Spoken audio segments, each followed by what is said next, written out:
Hi guys! ఈ equipment అంతా పెట్టుకొని ఎందుకు కూర్చున్నానో తెలుసా? ఈరోజైతే నేను రాయుడు గారి మిలిటరీ హోటల్ ఇన్‌స్పైర్డ్ ఉమా నల్ల చికెన్ వేపుడైతే ట్రై చేస్తున్నాననమాట. యాక్చువల్‌గా మనం వెళ్లి తిందామన్నా గానీ, మనం దూరంగా ఉండి, అక్కడి దాకా వెళ్లి తినడానికి కుదరకపోవచ్చు కదా! బట్ వాళ్ళ రెసిపీస్ చూసినప్పుడు మనకు గూడా ట్రై చేయాలనిపిస్తది. సో, అలాగే నేను గూడా ట్రై చేద్దాము అని చెప్పి, వాళ్ళ లాంగ్ లెంత్ వీడియో అయితే చూసాననమాట. సో, వాళ్ళ ప్రొసీజర్ ఫాలో అయ్యి చేస్తాను. టేస్ట్ ఎగ్జాక్ట్‌గా వచ్చిద్దని నేను చెప్పట్లేదు. బట్ సిమిలర్‌గా వస్తది అని నేను ఎక్స్‌పెక్ట్ చేస్తున్నాను. ఎందుకంటే ఎగ్జాక్ట్‌గా వాళ్ళు ఏం చేశారో అదే చేస్తాను. కొంచెం మసాలాలు అటు ఇటు అవుతాయి కాబట్టి బట్ ఫ్లేవర్, టెక్స్చర్ మంచిగా వస్తే చాలు. సో, ఈ వీడియో లాస్ట్ దాకా చూడండి. మీకు కూడా నేను ఎలా చేశానో, వాళ్ళ ఇన్‌స్పైర్డ్ ఎలా వచ్చిందో మీకు కూడా తెలుస్తది. సో, ప్రొసీజర్‌లోకెళ్ళిపోదామా? సో, ఫస్ట్ అయితే నేను పాన్ పెట్టుకున్నాను. నేను ఇండక్షన్ మీద కుక్ చేస్తున్నా. చాలా తక్కువ హీట్‌లోనే కుక్ చేయాలి అని చెప్పారనమాట. సో, నేను చాలా తక్కువ టెంపరేచర్ పెట్టాను. ఇప్పుడైతే ఆయిల్ ఏసేసుకుంటున్నాను. సో, చికెన్‌కి కొంచెం ఎక్కువ ఆయిలే పట్టిద్ది కదా! ఈ ఆయిల్ ఏసుకున్న తర్వాత ఇదొచ్చేసి ఉల్లిపాయ పేస్ట్ అనమాట. డైరెక్ట్‌గా ఉల్లిపాయ కాకుండా వాళ్ళు ఉల్లిపాయ పేస్ట్ ఏశారు. సో, నేను కూడా అదే ఫాలో అవుతున్నాను. ఉల్లిపాయ పేస్ట్ అయితే ఏస్తున్నాననమాట.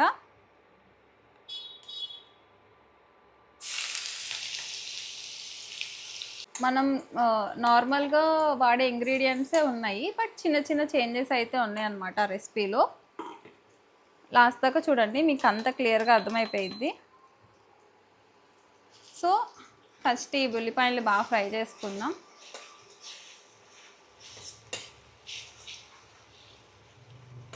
ఈ ఉల్లిపాయల తర్వాత మనం వేయాల్సింది మిర్చి అనమాట. మీ టేస్ట్‌కి, మీ కారానికి తగినట్టు మిర్చి వేసుకోండి. మనం ఎంత కారం వేసినా మిర్చి ఇచ్చే ఫ్లేవర్ మిర్చిదే కదా! సో, మీ టేస్ట్‌కి తగ్గట్టు అల్లం వెల్లుల్లి పేస్ట్. నేను స్టార్టింగే వేస్తున్నాను, ఎందుకంటే ముక్కకు అప్పుడు బాగా పట్టిద్దని. ఇవన్నీ కలిసినాయి కదా బాగా. తర్వాత అయితే చికెన్ వేసేసుకుందాం.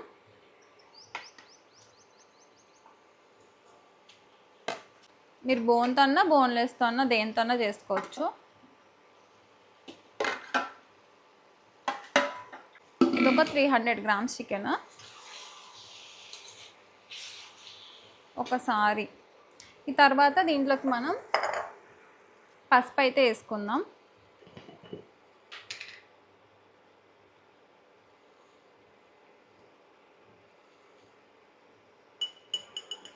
నేను పసుపు కొంచెం ఎక్కువ వేస్తాను చికెన్కి. అండ్ కొంచెం సాల్ట్ మరీ ఎక్కువ ఇట్లా సాల్ట్ వేయడం వల్ల ఏంటంటే త్వరగా నీళ్ళు వస్తాయి, చికెన్ బాగా ఉడుకుతుంది. అండ్ ఇది ఒకసారి కలుపుకుందాం మంచిగా. చికెన్ ఫ్రై చేయడం చాలా ఈజీ. ఒక్కొక్కళ్ళు ఒక్కొక్క వేలో చేస్తారు. అండ్ మనం అన్నీ వేసేసి వదిలేస్తే అదే చక్కగా ఉడికిపోయిద్ది అనమాట, కదిలించకుండా.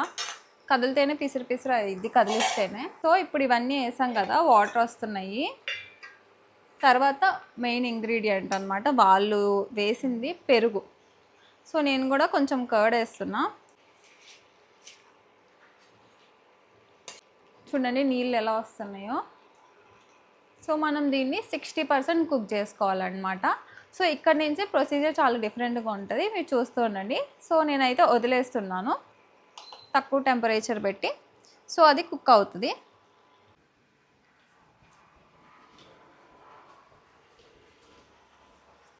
సో, ఈ చికెన్ ఏదైతే ఉందో దీన్నైతే మనం అప్పుడప్పుడు తిప్పుకుంటూ ఉండాలి స్లోగా, ఎందుకంటే కింద మారుతూ ఉంటుంది చూడండి.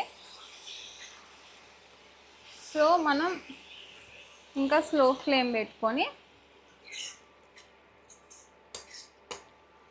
తిప్పుకుంటూ ఉండాలన్నమాట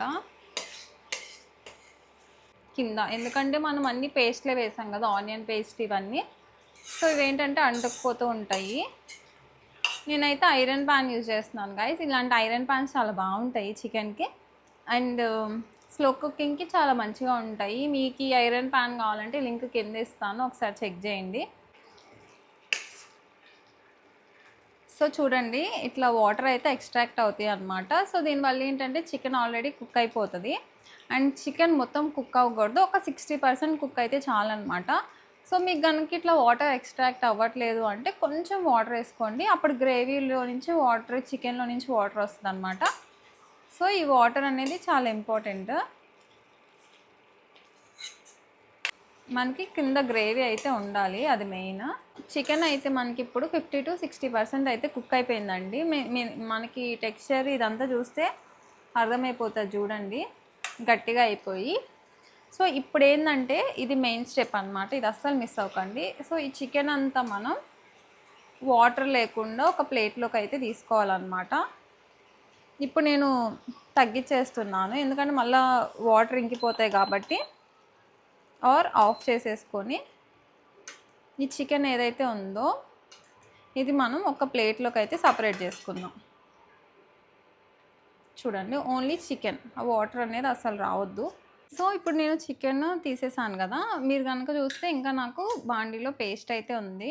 ఇదేంటంటే చికెన్ ఆల్రెడీ ఉడికిన పేస్ట్. నేను కొంచెం వాటర్ యాడ్ చేస్తున్నాను, మరి థిక్గా ఉంది గ్రేవీ అని. కొంచెం ఆయిల్ వేసి ఇప్పుడు ఇదైతే కొంచెం మరగనిద్దాం. సో ఈ వాటర్ కుక్ అవుతుంది చూడండి.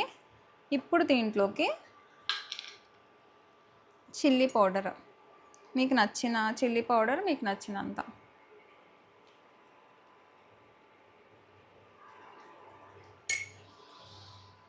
ఇది హోమ్ మేడ్ చిల్లీ పౌడర్ అనమాట, అందుకే అంత కలర్ రాదు.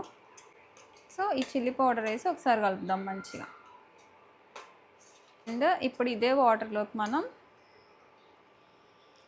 మసాలా పేస్ట్ అనమాట, పేస్ట్ కాదు మసాలా పౌడరు. ఇదేంటంటే ధనియాలు, దాల్చిన చెక్క, లవంగాలు, యాలుకలు, జీలకర్ర, నేను కొంచెం సోంపు అండ్ చెక్క, లవంగం ఇవన్నీ వేసి, మీరు ఏదైతే మసాలాలు వాడతారో బిర్యానీలోకి అవన్నీ వేసి పేస్ట్ చేసుకున్నాను ఇంట్లోనే. సో ఇది హోమ్ మేడ్ అనమాట, దీన్ని అయితే వేస్తున్నాను.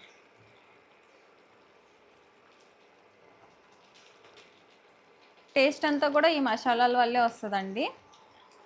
ఒక్కొక్కళ్ళు ఒక్కొక్క స్టైల్లో చేస్తారు, మీరు చేసుకున్న మసాలా మీరు వేసుకోండి, లేదంటే బయట కొనుక్కొచ్చుకొని అన్న వేసుకోండి. దీంట్లోకి చికెన్ వేసేద్దాం మళ్ళీ.